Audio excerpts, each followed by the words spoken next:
Baik,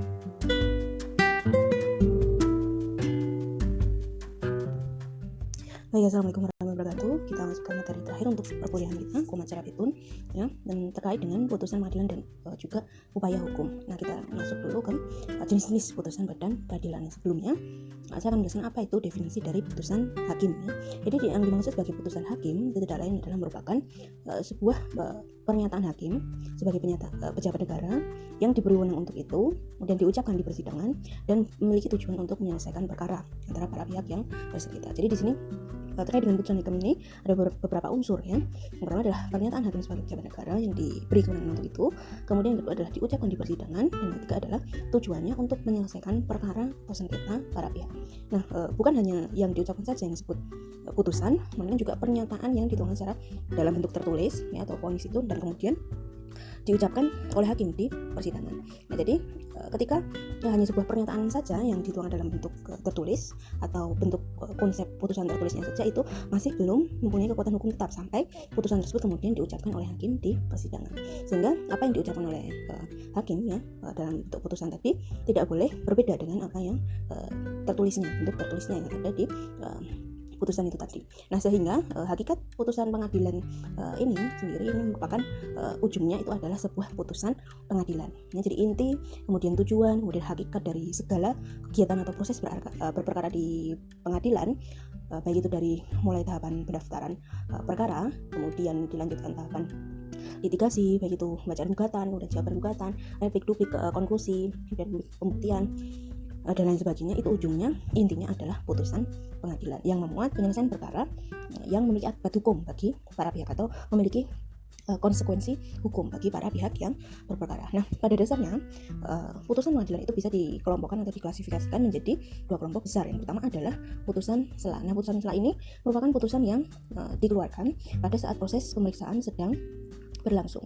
Yang maksud tujuan untuk mengeluarkan putusan sela ini tidak lain adalah untuk memperlancar proses pemeriksaan perkara itu sendiri, atau biasa disebut sebagai putusan provisi ya. Jadi dikeluarkan pada saat proses pemeriksaan sedang berlangsung. Kemudian jenis yang kedua adalah putusan akhir. Putusan akhir ini adalah putusan yang mengakhiri sengketa yang sesuai dengan tingkat pengadilan yang memutus. Nah, ada banyak contoh-contoh putusan sela ya dalam konteks hukum acara pratun. Misalnya putusan terhadap perlawanan penetapan dismisal, seperti yang di putusan sebelumnya sudah saya jelaskan ya, bahwa perlawanan terhadap penetapan dismisal yang dikeluarkan oleh ketua pengadilan itu dilakukan dengan proses pemeriksaan acara singkat. Nah, putusan atas perlawanan penetapan dismisal tersebut ya berdasarkan pasal 62 Undang-Undang Pratun itu merupakan salah satu bentuk putusan sela.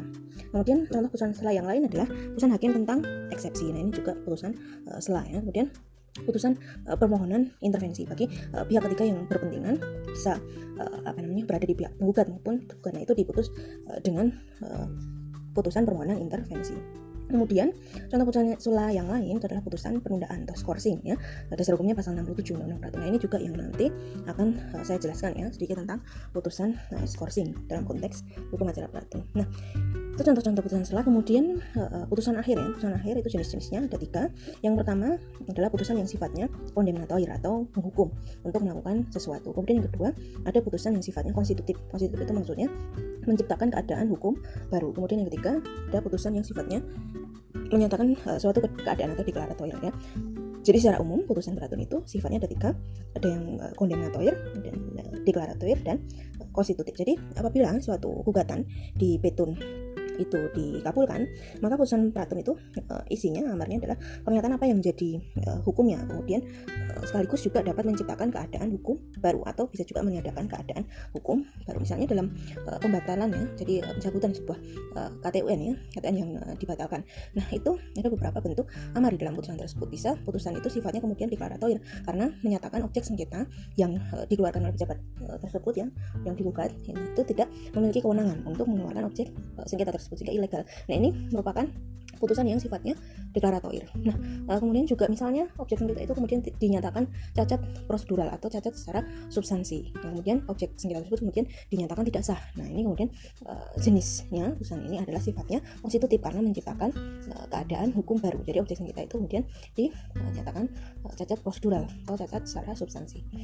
Nah, kemudian yang ketiga sifat kondemnator. Nah, ini misalnya tergugat ini kemudian diperintahkan dalam amar putusan untuk mencabut ya. Jadi selain dibatalkan KTWN tersebut, kemudian diperintah untuk mencabut dan diperintah untuk segera menerbitkan KTWN yang baru, sekaligus dihukum membayar biaya perkara karena kalah ya dalam perkara tersebut. Nah, itu merupakan sifat putusan yang kondem atau ya sifatnya menghukum. Nah, itu terkait dengan jenis-jenis putusan. Kemudian terkait dengan pembacaan putusan ya. Nah, pembacaan putusan ini ada di tahap setelah disampaikan ya kesimpulan dari para pihak yang bersengketa. Jadi setelah kesimpulan itu disampaikan, kemudian majelis hakim melakukan musyawarah terlebih dahulu ya, sebagai awal dalam merumuskan putusan atau menentukan putusan terkait dengan perkara yang diadili. Nah, proses musyawarah majelis hakim ini itu dipimpin oleh hakim ketua majelis yang pelaksanaannya dilakukan secara tertutup maupun rahasia. Jadi di situ dalam permusyawaratan itu setiap hakim itu menyampaikan pendapat tertulis terhadap perkara yang sedang diselesaikan. Jadi disampaikannya oleh para masing-masing hakim ini bentuk pertimbangannya sebagai dasar penyusunan putusan. Nah, jadi putusan yang dijatuhkan itu sedapat mungkin ya harus didasarkan pada hasil permufakatan bulat. Nah, bagaimana jika tidak tercapai kesepakatan dalam putusan ini? Nah, musyawarah ditunda hingga musyawarah berikutnya. Apabila kemudian musyawarah berikutnya ternyata kok tidak dapat dicapai lagi kesepakatan bulat terkait dengan perkara tersebut, maka putusan kemudian diambil dengan suara yang terbanyak atau majority decision. Nah, jika permusyawaratan tersebut kemudian tidak bisa diambil dengan suara terbanyak, artinya sama-sama ya, artinya 50% 50% ya, ada yang pro, ada yang kontra, ada yang setuju, ada yang tidak. Nah, kemudian yang satu ini ya, yang suara yang harus menentukan, yaitu suara terakhir dari hakim ketua majelis, sehingga kemudian tetap diperoleh ya suara lebih dari satu suaranya, yaitu suara hakim ketua majelis yang menentukan pihak yang mana yang harus kalah dan menang. Nah, terkait dengan dissenting opinion ya, jadi pendapat hakim yang berbeda itu juga wajib dimuat seluruhnya di dalam isi putusan ya. Jadi pendapat yang berbeda atau dissenting opinion dari hakim ini tadi itu dibedakan menjadi dua ya. Kalau sifatnya dissenting opinion ini hanya menyangkut pertimbangan hukum, namun sependapat dengan isi amar putusan ya. Jadi misalnya berpendapat bahwa pihak menggugat ini tidak memiliki legal standing yang cukup untuk untuk menggugat sengketanya di pengadilan itu, tetapi di amar putusan dia setuju bahwa tergugat ini harus diminta untuk mengeluarkan KTWN baru. Nah, itu namanya dia berbeda pendapat hanya pada pertimbangan hukum, tapi secara umum ya, kalau dalam amar putusan dia sependapatnya itu bukan golongan dari dissenting opinion namun concurring opinion. Kalau dissenting opinion itu baik pertimbangan hukum maupun amar putusan dia tidak sependapat. Jadi ada dua di sini pendapat yang berbeda dari hakim, ada yang berjenis dissenting opinion dan juga ada yang berjenis concurring opinion. Nah, semuanya harus ada di dalam putusan semuanya. Nah, terkait dengan putusan pengadilan itu bisa diucapkan di hari dan tanggal yang sama dengan pada saat putusan hasil musyawarah majelis hakim tersebut sudah disepakati, atau bisa juga ditunda di hari yang lain kemudian diberitahukan kepada kedua belah pihak. Nah, putusan pengadilan ini harus diucapkan di dalam sidang yang terbuka untuk umum ya. Nah, kemudian bagaimana jika salah satu pihak atau kedua belah pihak kemudian tidak hadir dalam putusan pada saat putusan itu diucapkan atau dibacakan ya. Nah, untuk hal tersebut atau untuk kasus tersebut itu berdasarkan perintah hakim ketua sidang ya, yaitu di salinan putusan ya, yang diucapkan tadi kemudian disampaikan dengan surat tercatat kepada yang bersangkutan. Jadi pengadilan kemudian wajib menyampaikan salinan putusan kepada para pihak dalam rentang waktu 14 hari kerja sejak putusan diucapkan. Nah, itu ya terkait dengan pembacaan putusan. Kemudian kita lanjutkan lagi terkait dengan isi putusan dan sistematika putusan peratun. Nah, putusan peratun ini bisa diklasifikasikan beberapa jenis ya. Yang pertama adalah gugatan gugur, kemudian gugatan tidak diterima, kemudian gugatan ditolak, kemudian gugatan dikabulkan. Nanti kita akan belajar bersama-sama bagaimana perbedaan ya bentuk antara gugatan tidak diterima dan gugatan ditolak dan juga gugatan dikabulkan. Namun secara material, jika sebuah gugatan ya yang masuk di petun kemudian dikabulkan sampai tingkat putusan ya, nah maka isi amar putusan pengadilan itu bisa menetapkan kewajiban yang harus dipenuhi oleh badan atau pejabat tun yang bersangkutan. Misalnya bisa berisi perintah untuk melakukan pencabutan KTWN yang bersangkutan, yang pertama. Kemudian yang kedua bisa memerintahkan untuk mencabut KTWN sekaligus menerbitkan keputusan yang baru, yang kedua. Kemudian yang ketiga bisa menerbitkan KTWN dalam hal gugatan itu didasarkan pada pasal 3 Undang-Undang Peratun. Ini terkait dengan KTWN fiktif negatif ya. Dalam perkembangannya itu sudah muncul KTUN fiktif positif, dan juga kewenangan untuk terkait dengan putusan penerimaan permohonan KTUN fiktif positif itu berdasarkan Omnibus Law yang ketentuan yang baru itu tidak ada lagi pada pengadilan tun, tetapi sudah dilimpahkan lagi kepada pihak pemerintah yang bersangkutan. Nah, itu terkait dengan sistematika amar putusannya, jadi bisa mencabut KTUN yang bersangkutan, bisa juga mencabut sekaligus menerbitkan KTUN yang baru.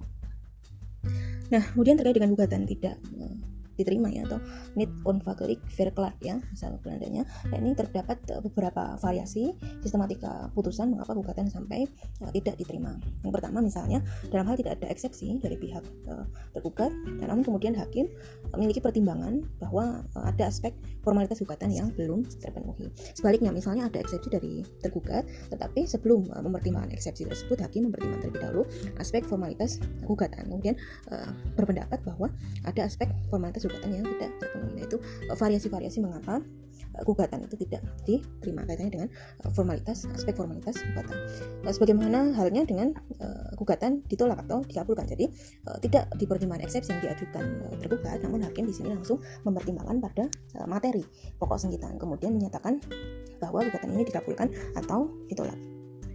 Nah, selanjutnya bagaimana terhadap sebuah gugatan ya atau kasus sengketa di petun, di mana setelah diperiksa oleh hakim ternyata di sini pihak penggugat itu tidak memiliki legal standing yang kuat untuk mengajukan gugatannya atau tidak memiliki kepentingan hukum, atau juga gugatan yang diajukan penggugat ini telah lewat waktu. Nah, ini dapat digolongkan putusan kemudian tidak dapat diterima atau putusan ditolak. Nah, ini yang mana ya? Nah, terkait dengan hal ini ya, MA memberikan terobosan ya, sebuah arahan ya, dalam rangka terjadinya generalisasi atau penyatuan standarisasi isi amar putusan. Nah, kalau dalam sengketa seperti ini diibaratkan di dalam perkara perdata ya.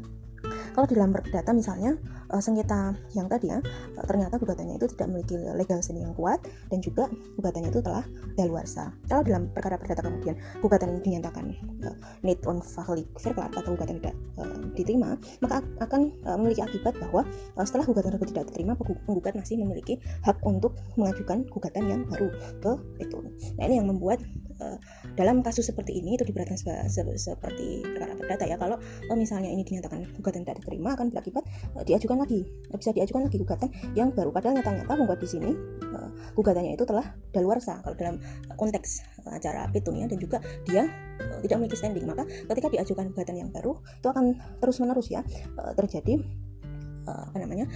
terjadi pembuktian bahwa si penggugat ini memang tidak lagi mempunyai hak untuk mengajukan gugatan yang baru, sehingga MA meluruskan ya bahwa kalau dalam sengketa seperti ini kalau diputus melalui gugatan tidak dapat diterima itu dirasa kurang tepat ya. Jadi kalau ada sengketa seperti ini maka isi putusannya itu gugatan harus dinyatakan ditolak, bukan gugatan dinyatakan tidak dapat diterima.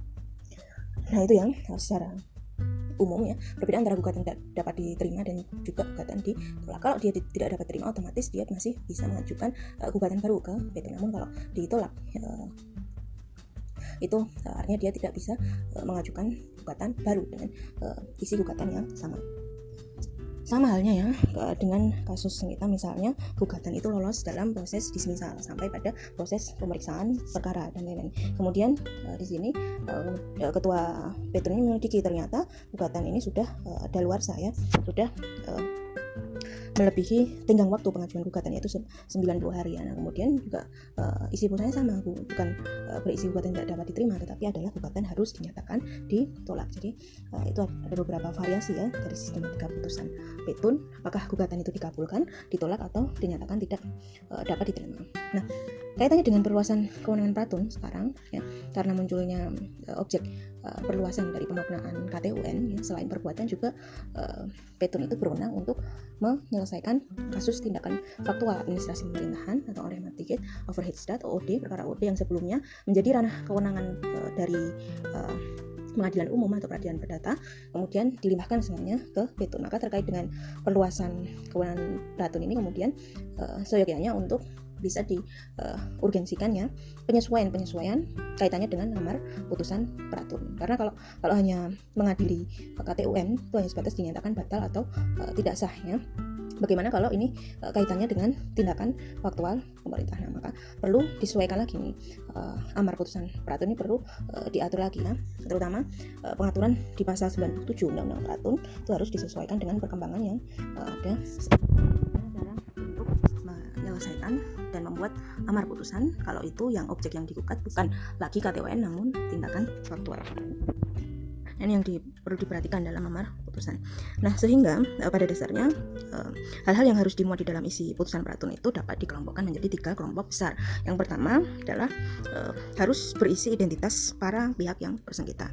Kemudian yang kedua harus di situ disebutkan secara lengkap terkait dengan duduk sengketa atau kronologi peristiwa. Dan yang ketiga, di situ juga harus dijelaskan secara lengkap pertimbangan hukum atau rasio desidensi dari hakim dalam memutus perkara tersebut. Nah, jadi yang pertama itu harus diuraikan dulu para pihak yang bersengketa maupun kuasanya, baik itu pihak tergugat maupun penggugat, harus jelas di situ. Kemudian yang kedua harus diuraikan duduk permasalahannya, baik itu dari gugatan, jawaban, replik, duplik sampai pembuktian sampai kesimpulan. Kemudian yang ketiga adalah terkait dengan pertimbangan hukum ya, rasio desidensi. Nah, ini dibagi menjadi 2 bagian. Yang pertama terkait dengan formalitas perkara dan yang kedua terkait dengan substansi perkara atau pokok perkara. Nah, kaitannya dengan formalitas perkara itu dijelaskan terkait dengan kewenangan pengadilan, baik itu kompetensi absolut maupun kompetensi relatif, kemudian kepentingan penggugat, kemudian batas waktu pengajuan gugatan, termasuk juga apabila tergugat mengajukan eksepsi, maka juga harus dimasukkan di dalam formalitas perkara ini. Kemudian yang kedua terkait dengan substansi perkara ya, maka juga harus di situ diuraikan terkait dengan inti dari sengketa yang diajukan di petun tersebut. Jadi inti permasalahan hukum itu apa? Apakah benar KTUN yang disengketakan atau tindakan hukum yang disengketakan sebagai objek sengketa itu benar melanggar peraturan perundang-undangan atau UPP ya, asas umum pemerintahan yang baik, sehingga perlu dicek apakah KTUN tersebut sah atau rehmatik atau kemudian dinyatakan batal atau tidak sah atau rehmatik. Nah, di sini ya peran hakim kemudian dalam melakukan kualifikasi ya. Jadi kemudian hakim mengkualifisir ya dari fakta-fakta hukum yang sudah dikumpulkan dengan proses pembuktian yang sudah dilalui tentunya. Apakah KTUN yang bersangkutan tersebut cacat yuridis dalam prosedur perkaranya atau pokok perkaranya, baik itu secara kewenangan, prosedur maupun substansi. Dari fakta-fakta tersebut kemudian hakim menentukan peraturan-peraturan hukum mana yang relevan terhadap peristiwa tersebut. Nah, baru kemudian bisa disimpulkan ya apakah fakta hukum yang diperoleh tadi sudah sesuai dengan aturan hukum atau tidak. Nah, baru kemudian bisa disimpulkan apakah KTUN tersebut sah atau tidak. Itu merupakan proses penalaran yang biasanya dilakukan oleh hakim dalam memutus perkara. Kalau berawal dari fakta hukum itu masuknya adalah metode induksi, tetapi kalau dari premis mayornya dulu ya, atau dari aturan hukumnya dulu kemudian baru disusul premis minor, fakta-fakta hukum, baru ditarik konklusi, itu masuknya pada metode deduksi. Jadi ada 2 penalaran ya, bentuk penalaran hukum yang bisa digunakan oleh hakim. Nah, kemudian bagaimana jika norma hukum yang dicari ini ternyata belum jelas ya, atau terjadi kekosongan hukum atau norma ambigu ya, atau bermakna kandana. Disinilah peran hakim kemudian untuk dapat menemukan hukum ya, atau menggali hukumnya dari nilai-nilai yang ada di dalam masyarakat. Disinilah hakim kemudian melakukan upaya yang dinamakan res finding ya, dengan cara melakukan penafsiran hukum. Sehingga pada hakikatnya bahwa pemeriksaan perkara petun ya, yang diselesaikan oleh hakim di dalam pemutusan perkara itu senantiasa hakim setidaknya berpegang pada 2 hal pokok. Yang pertama adalah hukum formil, kaitannya ketentuan yang mengatur tentang tata cara pemeriksaan dan tata cara mengadili suatu perkara, baik itu menyangkut formalitas gugatan, kemudian kompetensi relatif, kemudian kompetensi absolut, kemudian tenggang waktu pengajuan gugatan, kemudian kepentingan mengajukan gugatan, kemudian adanya eksepsi, kemudian adanya gugatan prematur atau gugatan daluarsa. Nah, itu semua harus menjadi acuan bagi hakim dalam memutus perkara, hukum formilnya ya. Nah, hukum formil peratun itu bisa dilihat di dalam Undang-Undang Peratun ya, otomatis ya, di Undang-Undang nomor 5 tahun 86, yang kemudian perubahan keduanya ada di Undang-Undang nomor 9 tahun 2004, dan kemudian perubahan ketiganya ada di Undang-Undang nomor 51 tahun 2009. Itu yang pertama, berpegang pada hukum formilnya, dan yang kedua adalah berpegang pada hukum materialnya atau substantif law-nya, di hukum yang mengatur mengenai akibat hukum dari suatu hubungan hukum atau peristiwa hukumnya, ini dalam rangka untuk mewujudkan keadilan substansial. Jadi tidak hanya dapat digali ya, dari hukum tertulis atau written laws, juga hukum yang berkembang di masyarakat. Nah, itu dalam rangka untuk pengujian dalam pokok sengketa apakah KTUN ini absah ya, berdasarkan peraturan perundang-undangan maupun asas umum pemerintahan yang baik. Sehingga dalam memutus perkara itu hakim pada intinya dituntut agar tidak boleh meninggalkan baik itu keadilan prosedural yang diatur di dalam hukum formil maupun keadilan substansial yang diatur di dalam hukum material. Kalau hukum material bisa dijadikan pegangan bagi hakim itu adalah Undang-Undang Nomor 30 tahun 2014, sehingga tidak bisa hakim itu secara di luar kewenangannya kemudian menerobos hukum acara dan langsung memeriksa pokok sengketa. Nah, itu tidak bisa ya. Jadi harus urut dulu berdasarkan hukum formil, tata cara berperkara, baru kemudian di pokok sengketa atau pokok perkara. Jadi dua-duanya harus diperhatikan, baik keadilan prosedural maupun keadilan substansial dalam memeriksa perkara petun. Nah, itu sedikit ya terkait dengan putusan. Yang kedua adalah putusan penundaan atau skorsing ya. Nah, putusan penundaan atau skorsing ini saya akan jelaskan sedikit ya, bahwa di sini peratun itu memiliki kewenangan dalam rangka menunda berlakunya sebuah keputusan yang disengketakan sebelum putusan yang berkekuatan hukum tetap itu keluar. Nah, jadi di sini misalnya ada tindakan atau keputusan yang disengketakan ke petun kaitannya dengan pembongkaran lahan ya, rumah si X misalnya. Nah, ini bisa dimohonkan sarana penundaan. Nah, misalnya terkait dengan pembongkaran bangunan tersebut, maka si penggugat ini bisa untuk mengajukan permohonan penundaannya. Karena kalau tidak sampai ditunda itu akan menimbulkan kerugian bagi si pihak penggugat kalau sampai dibongkar terlebih dahulu terkait dengan lahan si X tersebut ya. Nah, sehingga ini yang diatur di dalam pasal 67 Undang-Undang Peratun terkait dengan putusan penundaan dalam rangka untuk memberikan jaminan bagi si penggugat agar terhindar dari kerugian yang tidak terelakkan sebagai akibat dilaksanakannya KTUN yang digugat tersebut. Jika nanti ternyata peratun tersebut kemudian memutuskan bahwa KTUN yang bersangkutan itu batal atau di dalam hukum perdata ya, ini mirip-mirip dengan lembaga sita jaminan atau konservatori di peradilan perdata ya. Jadi untuk memberikan jaminan kaitannya dengan eksekusi bagi pihak penggugat yang harus dilakukan terlebih dahulu. Namun kalau di konteks hukum peratun ini dalam bentuk putusan penundaan atau skorsing. Sama juga dengan di Amerika Serikat ya, misalnya kalau kita bandingkan dalam konteks berperkara petun, itu juga putusan penundaan di sana itu diatur ya dalam rangka untuk mencegah kerugian yang tidak mungkin dikembalikan lagi jika KTUN tersebut dilaksanakan atau irreparable injury. Dengan pelaksanaan penundaan ya, ini secara garis besar adalah yaitu yang pertama itu adanya keadaan yang mendesak. Kemudian yang kedua, jika kemudian dari keadaan mendesak itu tadi memiliki dampak sukar untuk dipulihkan kembali akibat KTUN yang terlanjur dilaksanakan. Kemudian yang ketiga adalah perkaranya cukup serius dan kemudian menyebabkan posibilitas yang besar bagi KTUN yang bersangkutan ini kemudian untuk dibatalkan di dalam putusan akhir. Nah, terkait dengan penetapan bagi putusan penundaan ini tidak diputus bersama dengan pokok perkaranya, artinya di luar pokok perkara. Karena kalau sampai diputus bersama dengan amar putusan, maka otomatis ia akan ikut terbawa kalau nanti misalnya dibanding atau dilakukan upaya hukum kasasi. Jadi dibuat penetapan tersendiri sebelum putusan perkara itu diucapkan, sehingga tidak berbarengan dengan pokok perkara. Nah, terkait dengan dasar hukum dari putusan penundaan ini, kalau di Undang-Undang Peratun itu bisa kalian lihat di pasal 67 Undang-Undang Peratun dan juga di pasal 65 ya, Undang-Undang Administrasi Pemerintahan. Nah, pada dasarnya kedua pengaturan tersebut baik di Undang-Undang Administrasi Pemerintahan maupun Undang-Undang Peratun itu keduanya sama-sama ya menganut prinsip asas presumptio istae causa. Jadi keputusan itu harus dianggap sah atau rehmatik keberlakuannya secara hukum sampai ada pembatalan oleh badan atau pejabat yang berwenang atau putusan pengadilan yang berwenang.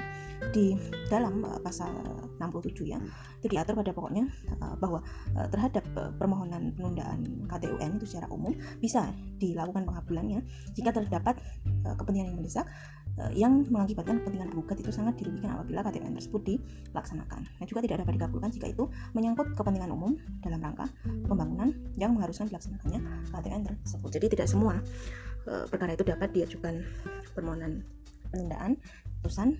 Nah, kalau itu akibatnya berdampak pada kepentingan umum dalam rangka pembangunan yang haruskan dilaksanakan KTUN tersebut, maka itu tidak bisa dikabulkan terkait dengan permohonan penundaan putusan tadi. Itu kalau di dalam pasal 67 ya Undang-Undang Peratun. Sedangkan pasal 65 ayat 1 Undang-Undang UAP ini juga pada dasarnya tidak mengatur terlalu jauh ya, atau terlalu bertentangan dengan pasal 67 Undang-Undang Peratun. Pada prinsipnya sama. Jadi bahwa keputusan yang sudah ditetapkan itu tidak dapat ditunda pelaksanaannya kecuali jika keputusan tersebut berpotensi menimbulkan kerugian negara, kerusakan lingkungan hidup, dan juga konflik sosial. Nah, jadi hampir sama sebenarnya pengaturannya ya. Di satu sisi itu kalau di Undang-Undang Peratun putusan permohonan penundaan itu bisa dikeluarkan apabila ada keadaan yang mendesak ya, yang akibatnya akan sangat merugikan jika tetap dilaksanakan. Kemudian kalau Undang-Undang UAP itu mengatur bahwa pelaksanaan putusan itu bisa ditunda apabila berpotensi dalam hal menimbulkan kerugian negara, kerusakan lingkungan hidup maupun konflik sosial. Hanya saja di sini yang menjadi perbedaan adalah terkait dengan subjek hukum yang mengajukan permohonan penundaan berlakunya keputusan. Kalau di dalam Undang-Undang Peratun itu yang dapat mengajukan permohonan penundaan itu diatur orang dan atau badan hukum perdata. Namun kalau di dalam Undang-Undang Administrasi Pemerintahan itu yang subjek yang mengajukan permohonan penundaan itu adalah bisa dilakukan pejabat atau atasannya atau atas dasar permintaan pejabat yang terkait maupun atas rekomendasi dari hakim atau putusan pengadilan.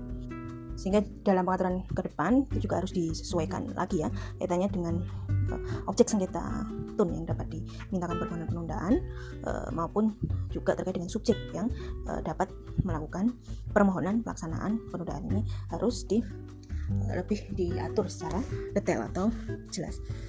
Nah, terkait dengan pelaksanaan dari putusan petun ya atau eksekusi di putusan petun yang sudah keluar ya. Nah, ini bagaimana? Kalau kita melihat ya di dalam perkara yang lain di luar tun, misalnya dalam kasus-kasus pidana itu yang berfungsi sebagai pelaksana dari putusan perkara itu adalah jaksa ya kalau dalam pidana. Kemudian kalau dalam perdata itu bisa dilaksanakan oleh jurusita ya, yang dipimpin oleh ketua pengadilan. Nah, bagaimana kalau eksekusi dari putusan tun ini sendiri? Nah, selama ini memang belum ada ya lembaga yang dibangun secara khusus yang fungsinya secara imperatif dapat difungsikan atau digunakan untuk memaksa ya istilahnya menggunakan daya paksa terhadap pemerintah bagi pemerintah yang tidak mematuhi isi putusan apabila pihak tergugat ini yang dinyatakan kalah dalam sebuah putusan. Sehingga dalam perkara tun itu memang sampai saat ini mekanisme dan proses pelaksanaan eksekusi dari putusan pengadilan ini masih diserahkan kepada prinsip kepatuhan pejabat itu sendiri atau self obedience ya. Nah, ini sebenarnya mengikuti dari konsep atau model pelaksanaan putusan di negara-negara yang lain ya. Misalnya Perancis, Belanda. Namun bedanya dengan di Indonesia, kalau di negara yang lain ya, misalnya Perancis, Belanda, itu tingkat kepatuhannya cukup tinggi ya. Artinya budaya hukum di sana baik itu pemerintah juga kalau dinyatakan untuk kalah ya dan harus diwajibkan untuk mengeluarkan keputusan yang baru. Nah, itu memiliki tingkat kepatuhan yang tinggi, jadi otomatis tingkat pelaksanaan atau tingkat eksekusi dari putusan yang dikeluarkan oleh administratif court atau pengadilan administrasi juga cukup tinggi. Nah, ini yang membedakan ya dengan di Indonesia karena memang budaya hukumnya sudah berbeda ya antara yang di negara-negara lain dibandingkan dengan di Indonesia. Nah, sehingga menurut saya pribadi kalau terkait dengan pelaksanaan putusan pengadilan di petun itu diurgensikan sekali ya untuk masa mendatang ada sebuah lembaga khusus ya yang lembaga tersebut memiliki daya paksa ya baik itu dalam bentuk sanksi administratif atau mungkin dimungkinkan ya dibuat juga sanksi pidana agar si pemerintah ini tidak kemudian mengabaikan ya dari putusan-putusan pengadilan yang sudah diputuskan oleh hakim. Nah, persoalan selanjutnya bagaimana misalnya si penggugat ini mengajukan dalam bentuk uang paksa atau duangsong jika gugatannya dikabulkan. Nah, ini memang belum ada ya peraturan pelaksanaannya, namun dari MA sendiri yang buat terobosan artinya diperbolehkan ya bagi penggugat yang ingin menuntut duangsong kepada pemerintah jika gugatannya dikabulkan oleh pihak hakim, sehingga hakim bisa menerapkan duangsong maupun sanksi administratif yang dituangkan di dalam pertimbangan putusan. Hingga secara umum boleh ya kalau uang paksa dimintakan dalam gugatan dan dikabulkan serta dimuat dalam amar putusan karena memang belum ada peraturan pelaksanaannya hingga saat ini. Kemudian yang terakhir adalah prospek eksekusi putusan peratun berdasarkan Undang-Undang Administrasi Pemerintahan. Ini secara garis besar ya itu sudah dijamin sebenarnya dari Undang-Undang Administrasi Pemerintahan terkait dengan penegakan hukum material ya, hukum administrasi. Bahwa kalau kita lihat dalam konteks masalah kepatuhan tadi ya terhadap putusan peraturan, nah ini sudah diatur sebenarnya di dalam pasal 72 ayat 1 Undang-Undang Administrasi Pemerintahan, bahwa di situ diatur mengenai kewajiban bagi badan atau pejabat dalam melaksanakan putusan pengadilan. Kalian bisa sambil lihat di pasal 72 ayat 1 bahwa di situ dinyatakan badan dan atau pejabat pemerintah wajib melaksanakan keputusan dan atau tindakan yang sah dan keputusan yang telah dinyatakan tidak sah atau dibatalkan oleh pengadilan atau pejabat yang bersangkutan atau atasan yang bersangkutan. Nah, terkait dengan pelanggaran terhadap pasal ini itu diatur lebih lanjut di dalam pasal 80 ayat 2 Undang-Undang Administrasi Pemerintahan dengan dikenakan sanksi administratif. Tapi kalau masuk pelanggaran pasal 72 ini, sanksi administratif yang dikenakan adalah sanksi administratif ringan ya, dalam bentuk pembayaran uang paksa atau ganti rugi, kemudian pemberhentian sementara dengan memperoleh hak jabatan maupun pemberhentian sementara tanpa memperoleh hak jabatan. Nah, namun yang perlu digaris bawahi ya terkait dengan logika di UAP ini pasal 72 itu berbeda ya. Jadi logika antara badan peradilan dalam melihat bunyi pasal ini dengan logika ya ada di instansi pemerintahan itu sendiri ya. Karena memang tidak serta-merta kemudian kalau ada pejabat pemerintahan yang tidak melaksanakan putusan kemudian dilakukan pemberian ancaman sanksi administratif dalam bentuk hakim memerintahkan kepada atasan pejabat yang bersangkutan untuk segera menerbitkannya. Jadi tidak serta-merta seperti itu ya, karena dalam konteks PP nomor 48 tahun 2016 itu sudah diatur aturan yang lebih lanjut ya. Jadi pengenaan sanksi administratif sedang ini harus dilalui proses pemeriksaan internalnya terlebih dahulu. Jadi harus dimulai dengan adanya pengaduan masyarakat kepada APIP ya, aparat pengawas internal pemerintah, kemudian baru APIP memeriksa, dan setelah ada pemeriksaan APIP baru dijatuhkan sanksi oleh atasan pejabat yang bersangkutan, sehingga tidak langsung dari hakim kemudian meminta kepada atasan kemudian minta untuk dilakukan putusan pengadilan. Kalau tidak patuh baru dijatuhi administratif sedang ya. Tidak serta-merta seperti itu, namun harus didahului oleh proses pemeriksaan internal yang dilakukan oleh APIP-nya. Nah, ini diatur di dalam pasal 40 di PP nomor 48 tahun 2016. Nah, kemudian terkait dengan upaya hukum ini sama ya dengan proses berperkara baik itu di perdata ya. Jadi upaya hukum dalam konteks peraton itu juga bisa dilakukan banding, kemudian ada juga upaya hukum kasasi di tingkat Mahkamah Agung, dan juga ada upaya hukum peninjauan kembali. Nah, ini bisa kalian pelajari sendiri ya. Kalau saya menggunakan buku Devosi Manjunta, kalian bisa membaca-baca sendiri terkait dengan upaya hukum ya. Jadi tidak tidak semuanya saya terangkannya untuk memicu ya kalian melakukan self learning atau pembelajaran sendiri. Jadi untuk upaya hukum bisa kalian baca di buku-buku hukum acara Petun ya. Kalau saya menggunakan Devosi Manjunta itu sudah lengkap sekali ya terkait dengan transformasi maupun refleksi hubungan dengan